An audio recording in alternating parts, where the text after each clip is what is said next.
श्री शिवाय नमस्तुभ्यम. श्री स्वामी समर्थ. बघतो नमस्कार. बघतो स्वयंपाक केल्यानंतर गॅस स्टोव्ह धुणाऱ्या महिलेले लक्षपूर्वक ऐकावे, नाहीतर ही तुमची छोटीशी चूक आहे. तुमच्या घरातील एखाद्याचा जीव सुद्धा जाऊ शकतो. ही काही छोटी गोष्ट नाही. याचे रहस्य जाणून तुम्ही आश्चर्यचकित व्हाल. बघतो तुम्ही अनेकदा पाहिले असेल की आपल्या घरात जेव्हा महिला स्वयंपाकघरात अन्न शिजवतात तेव्हा काम संपताच त्या लगेच गॅस स्टोव्ह धुण्यास सुरुवात करतात. पण तुम्ही कधी विचार केला आहे का की शास्त्रानुसार हे योग्य आहे की नाही? आज आपण याच गोष्टींवर चर्चा करू. तर पहा बघतो, आपल्या हिंदू सनातन धर्मातील गरुड पुराणाचा मजकूर हा एक सामान्य मजकूर नाही. यामध्ये आपल्या जीवनाशी संबंधित प्रत्येक लहान मोठी गोष्ट, अगदी आपल्या दैनंदिन कामाचेही तपशीलवार वर्णन केले गेलेले आहे. ते घरातील प्रत्येक कोपरा, प्रत्येक वस्तू देखील सांगते. चुलीचाही आपल्या सुख, शांती आणि समृद्धीवर खोल परिणाम होतो.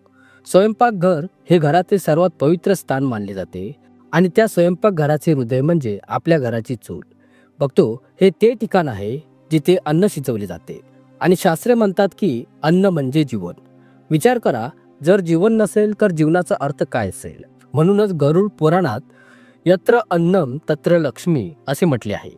म्हणजे जिथे अन्नाचा आदर केला जातो तिथे माता लक्ष्मी वास करते. बघतो ही घराची चूल केवळ अन्न शिजवण्याचे साधन नाही, तर त्याला घराचा अग्निकुंड मानले जाते, जिथे अग्निदेव राहतात आणि देवतांचे आशीर्वाद वाहतात. म्हणूनच त्यांची काळजी, स्वच्छता आणि पवित्रता आपल्या घराच्या समृद्धीशी, कुटुंबाच्या आरोग्याशी आणि मानसिक शांतीशी थेट संबंधित आहे. आता प्रश्न असा उद्भवतो की स्वयंपाक केल्यानंतर लगेच चूल धुवावी की नाही? कोणत्या दिवशी ती स्वच्छ करावी आणि कोणत्या पद्धतीचा अवलंब करून आपण आपली चूल नेहमी स्वच्छ ठेवू शकतो? आपण या सर्व गोष्टींबद्दल सविस्तरपणे बोलू, जेणेकरून तुम्हालाही समजेल की स्वयंपाकघरातील हा छोटासा कोपरा तुमच्या संपूर्ण घराच्या नशिबावर कसा परिणाम करतो. बघतो घराची चूल ही फक्त एक सामान्य भांडी किंवा उपकरणे नाहीत, तर ती घराची ती पवित्र जागा आहे जिथे अन्न शिजवले जाते आणि संपूर्ण कुटुंबाचे पोषण होते. ही अशी जागा आहे जिथे घराची भाकरी बनवली जाते आणि घराची भाकरी घरातील प्रत्येक सदस्याच्या मनावर, शरीरावर आणि नशिबावर थेट परिणाम करते. जर चूल स्वच्छ आणि शुद्ध असेल तर घरात देवी लक्ष्मीचा कायम वास होतो. परंतु जर ती घाणेरडी, तुटलेली किंवा काळी पडली असेल तर अन्नाच्या अशुद्धतेमुळे आजारपण, दुःख, पैशांचा अभाव आणि दुःख घरात प्रवेश करते. बघतो गरुड पुराणात हे स्पष्टपणे लिहिलेले आहे आणि कदाचित अनेक महिलांना आजपर्यंत हे माहीत नसेल की ते गॅस स्टोव्ह असो किंवा जुनी पारंपरिक मातीचे स्टोव्ह असोत, दोन्ही थेट अग्निदेवाशी संबंधित आहेत. वेदांमध्ये अग्निदेवाला देवांचे मुख म्हटले जाते, कारण तो यज्ञाद्वारे देवांना अन्न अर्पण करतो आणि म्हणूनच स्टोव्हला घराचे यज्ञकुंड देखील मानले जाते. बघतो विचार करा, जुन्या काळात जेव्हा जेव्हा देवांना अन्न अर्पण केले जात असे तेव्हा ते फक्त अग्नीत अर्पण केले जात असे. आजही जेव्हा आपण मंदिरामध्ये प्रसाद अर्पण करतो तेव्हा ते अग्नीत नैवेद्याच्या स्वरूपात अर्पण केले जाते. त्याचप्रमाणे प्रत्येक वेळी जेव्हा एखादी महिला स्टोव्ह पेटवते तेव्हा ती नकळत यज्ञ सुरू करते. हे केवळ अन्न शिजवण्याचे काम नाही, तर एक पवित्र कृत्य आहे जे संपूर्ण घरासाठी शुभ ऊर्जा पसरवते. गरुड पुराण आणि धर्मशास्त्र दोन्हींमध्ये स्त्री आणि चुलीचे नाते खूप खोल असल्याचे म्हटले आहे. कारण स्वयंपाकघराला स्त्रीचे दुसरे घर म्हटले जाते आणि जिथे ठेवलेली चूल हा तिचा सर्वात जवळचा साथीदार असतो. ही चूल स्त्रीच्या नशीब, आनंद, आरोग्य आणि आदराशी जोडलेली आहे. शास्त्रांमध्ये असे म्हटले आहे की चुली स्त्रीच्या जीवनातील आजार, त्रास, दारिद्र्य, वास्तुदोष आणि पितृदोषांवर परिणाम होतो. म्हणून बघतो मी तुम्हाला यापूर्वी अनेकदा सांगितलेले आहे की चूल कधी घाणेरडी ठेवू नका आणि चुकूनही तुटलेली चूल तुम्ही वापरू नका. जर आपण नियमांशिवाय चुलीचा वापर केला तर स्त्रीच्या आयुष्यात दुःखच नाही, तर तिला अपमान आणि मानसिक ताणतणावाचाही सामना करावा लागू शकतो. एवढेच नाही तर कुटुंबात अशांतता आणि आजारही वाढू शकतात. शास्त्रांमध्ये असे म्हटलेले आहे की चुलीची स्थिती घरातील महिलेचे मानसिक आणि कौटुंबिक संतुलन राखते. म्हणून तिचा आदर करणे, त्यांची काळजी घेणे आणि तिचे पावित्र्य राखणे हे केवळ स्वच्छता करण्याचे काम नाही, तर धार्मिक आणि आध्यात्मिक कर्तव्य आहे.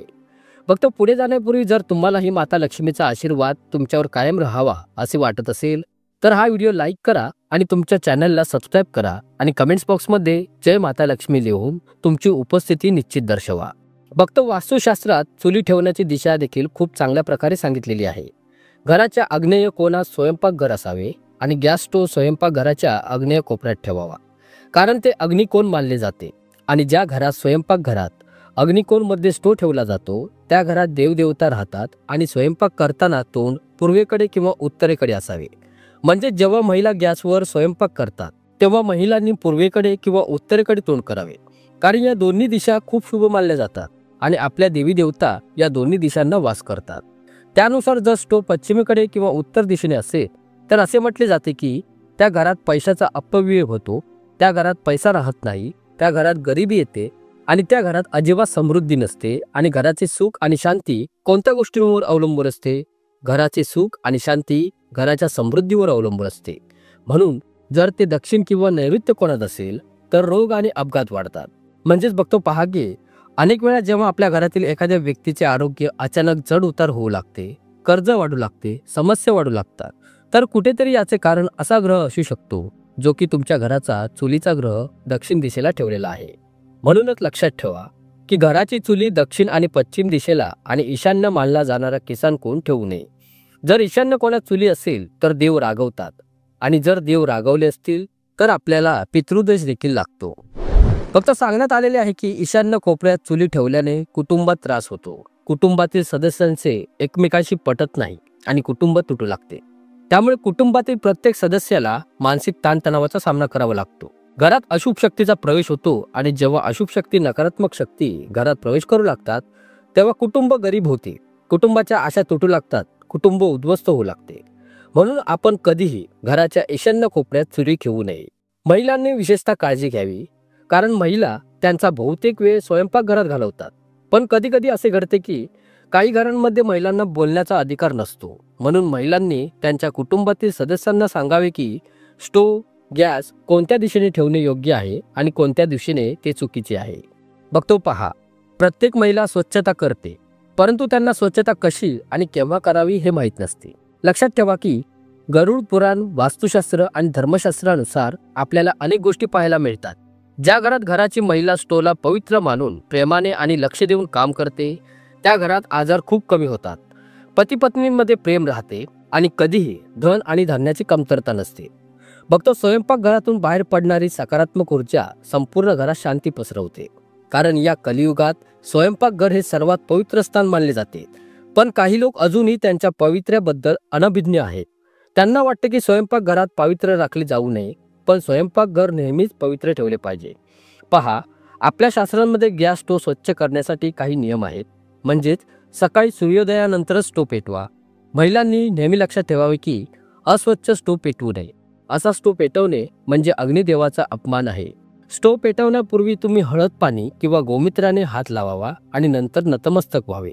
म्हणजेच जर तुमच्या घरात गंगाजल असेल तर महिलांना हवे असेल तर गॅस स्टोववर गंगाजल शिंपडू शकतात. परंतु असे म्हटले गेलेले आहे की स्टोवला हळदीचे पाणी किंवा गोमूत्राने स्पर्श केल्यानंतरच स्पर्श करावा.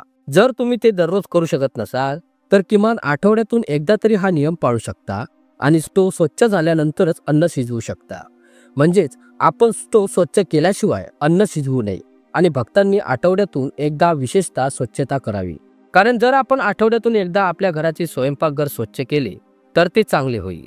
कारण पहा, केवळ अग्निदेवच नाही तर मा अन्नपूर्णा आणि महालक्ष्मीचे गॅस स्टोववर स्थान आहे. त्या त्यावर बसतात. म्हणून लिंबू आणि मीठ मिसळून स्टोवचा जळालेला भाग स्वच्छ करा. ब्रश किंवा कापडाने कोपरे पूर्णपणे स्वच्छ करा आणि स्टोव खालील साचलेली घाण किंवा तेलाचे डाग पूर्णपणे काढून टाका. आणि गॅस पाईप आणि वॉल ओल्या कपड्याने पुसून टाका.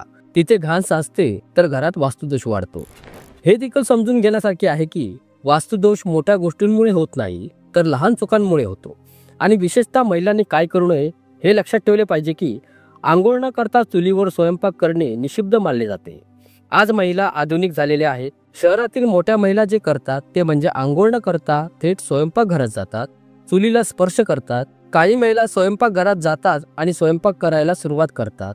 काही हाताने भांड्यातून पाणी पिण्यास सुरुवात करतात. हे पूर्णपणे निषिद्ध मानले जाते. पण ज्या महिला आंघोळ न करता स्वयंपाकघरात जातात त्यांच्या स्वयंपाकघरातील ऊर्जा अशुद्ध होते आणि महिला दोषी बनतात. म्हणून जेव्हा अन्नाचा दोष तयार होतो तेव्हा स्वयंपाकघरात अन्नाची कमतरता निर्माण होते. स्वयंपाकघरातील भांडे नेहमीच रिकामी असतात, ज्यामुळे अन्न आणि पैशाचे खूप नुकसान होते. म्हणून आंघोळ न करता चुलीवर अन्न शिजवू नये. आणि अनेक महिलांना रात्री चुली घाणेरडी ठेवण्याची सवय असते. त्या रात्री अन्न शिजवतात आणि चुली घाणेरडी ठेवतात. पण तुम्ही हे का विसरता की देवी लक्ष्मी आणि अन्नपूर्णा माता चुलीवर वास करतात. देवी लक्ष्मीचा संबंध संपत्तीशी आहे आणि अन्नपूर्णाचा संबंध इतरांशी आहे. म्हणूनच महिलांनी रात्री चुली घाणेरडी ठेवू नये. स्वयंपाक केल्यानंतर लगेच चुली स्वच्छ करावी आणि जळालेल्या चुली अनेक दिवस अस्वच्छ ठेवल्याने ग्रहांच्या त्रासांना, आजारांना आणि पैशांच्या नुकसानीला आमंत्रण मिळते. घरातील महिला महिनोमहिने चुली स्वच्छ करत नाहीत, कारण अनेक महिलांना काम करायला आळस वाटतो. जर काही महिला नोकरी करत असतील तर त्यांना वेळ मिळत नाही. काही महिला स्वच्छतेत रस दाखवत नाही, तर त्यामुळे घरातील वातावरण बिघडते, हे मात्र नक्की आहे. आता फक्त पहा की अनेक लोकांना ही सवय असते. अरे, मी इथे फक्त महिलांबद्दल बोलत नाहीये, मी पुरुषांबद्दल सुद्धा बोलत आहे की अनेकांना चुलीजवळ घाणेरडी भांडी ठेवण्याची सवय असते. आता घाणेरडी भांडी कधी चुलीजवळ ठेवू नये, कारण चुली ही सर्वात पवित्र गोष्ट आहे आणि चुलीजवळ घाणेरडी भांडी ठेवल्याने चुलीवर वास्तुदोष, नकारात्मक ऊर्जा जमा होते. आपण चुलीजवळ रिकामी भांडी ठेवू नयेत आणि चुलीवर वस्तू ठेवल्याने, म्हणजे पेट्या, भांडी इत्यादी वगैरे ठेवल्याने तर ऊर्जेचा प्रवाह थांबतो आणि कामात व्यत्यय येतो. महिलांनी हे करताना विशेषतः काळजी घ्यावी की जेव्हा त्यांना कधी कधी वस्तू ठेवण्याची जागा मिळत नाही, तेव्हा त्या चुलीवर टाकतात, जे पूर्णपणे चुकीचे मानले आहे. बघतो चुलीशी संबंधित काही आध्यात्मिक नियम देखील आहेत. असे म्हटले जाते की गायत्री मंत्र किंवा ओम अग्नीय नमः या शब्दाचा उच्चार करून चुली दिवसातून एकदा सकाळी किंवा संध्याकाळी कधी पेटवावी, कारण चुली देखील एक अतिशय पवित्र वस्तू आहे आणि ती पूजेला पात्र आहे. आपल्यापैकी अनेकदा लोक जेव्हा नवीन चुली घरी आणतात तेव्हा ती चुली वापरण्यापूर्वी त्या चुलीवर स्वस्तिक बनवतात. त्या चुलीवर कुंकू, अबीर, गुलाल आणि अक्षता अर्पण केले जातात. म्हणून गायत्री मंत्र ओम अग्नीय नमः म्हटल्यानंतरच चुलीचा वापर करावा आणि मा अन्नपूर्णा आणि देवीचे स्मरण करूनच स्वयंपाकघरात जेवण बनवावे. व्हिडिओ आवडला असल्यास आपल्या भक्ती शक्ती चॅनलला लाईक, शेअर करा आणि सबस्क्राईब करायला मात्र विसरू नका. खूप खूप धन्यवाद.